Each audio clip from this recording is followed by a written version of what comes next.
Bonjour à tous et bienvenue sur la chaîne Jeunesse Affranchie. Ce soir, j'avais à cœur de partager un message pour nous exhorter, nous, en tant que chrétiens, à veiller, en fait, à rester sans cesse en état de veille. Et pour ce faire, on va prendre l'exemple d'un personnage biblique qui s'appelle Ishbosheth, qui est ni plus ni moins que le fils de Saül.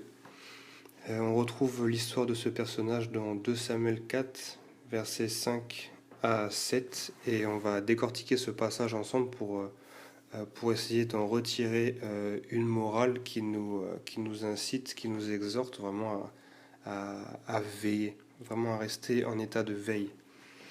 Et donc je vais lire ce passage. Donc c'est le verset, donc 2 Samuel 4, le verset 5.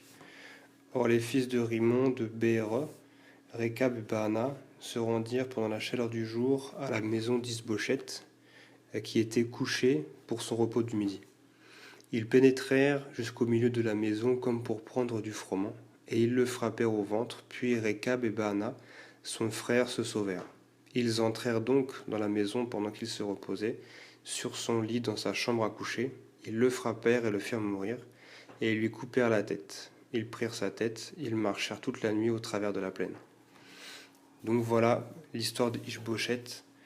Les versets déclarent qu'il était en repos durant midi, et, du coup Rekab et Baana ont pénétré jusqu'au milieu de sa maison en fait. C'est un peu l'image de nous aussi en tant qu'enfants de Dieu.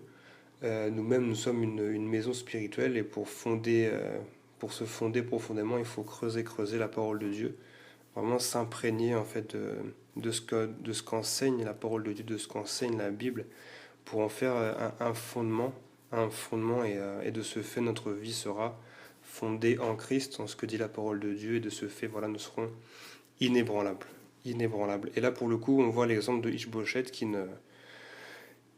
se reposait. Je peux prendre en parallèle un autre passage aussi, qui se situe dans Proverbe 24. Proverbe 24, au verset 34, il est dit, je vais lire à partir du verset 32, « J'ai regardé attentivement et j'ai tiré instruction de ce que j'ai vu. Un peu de sommeil, un peu d'assoupissement, un peu de croiser les mains pour dormir, et la pauvreté te surprendra comme un rôdeur, et la disette comme un homme en armes. » Donc voilà l'histoire d'Ishbosheth. Il ne veillait pas, il dormait. Il dormait, là le verset dit qu'un peu de sommeil, un peu d'assoupissement et un peu de croiser les mains pour dormir, et la pauvreté te surprendra comme un rôdeur, et la disette comme un homme en armes. Et là pour le coup, Ishbosheth, ce personnage, en hébreu, signification hébraïque de Ishbosheth, c'est le fils de la honte. Le fils de la honte. Donc Ishbosheth, voilà, n'a pas veillé.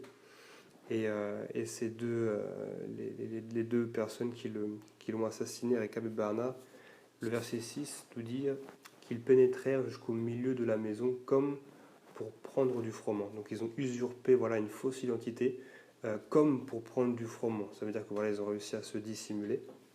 S'il y avait eu état de veille dans la maison d'Ishbosheth, si vraiment il y avait eu des gardes, s'il avait eu des gardes dans cette maison, il ne serait pas rentré. Mais bon, comme lui-même dormait, voilà, il était un peu dans le sommeil, un peu dans la paresse, il n'a pas vu venir ses ennemis. Ils ont pénétré jusqu'au milieu de la maison, c'est-à-dire qu'ils sont pas forcément, voilà, ils sont pas rentrés un petit peu, voilà, non, ils sont rentrés au milieu de la maison. Donc là, on voit clairement un manque d'état de veille de la maison d'Ishbosheth. Et le verset 7, ils entrèrent donc dans la maison pendant qu'il se reposait sur son lit dans sa chambre à coucher. Ils le frappèrent et le firent mourir, et lui coupèrent la tête. Ils prirent sa tête et ils marchèrent toute la nuit au travers de la plaine. Donc voilà en fait les conséquences du fait que nous, en tant qu'enfants de Dieu, on ne reste pas en état de veille, constamment dans l'activité, ne pas tomber dans la paresse, dans l'assoupissement, c'est dangereux. Il faut vraiment être des hommes sages où on bâtit notre maison sur le roc.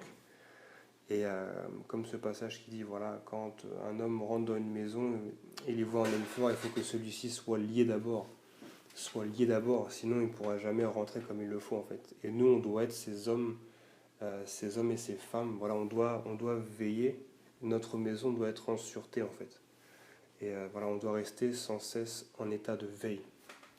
Donc ceci était une courte exhortation pour prendre le modèle, ne pas être comme Ishbosheth, ne pas dormir à la chaleur du jour durant midi, rester en veille, ne pas tomber dans le sommeil, dans la paresse. Donc voilà.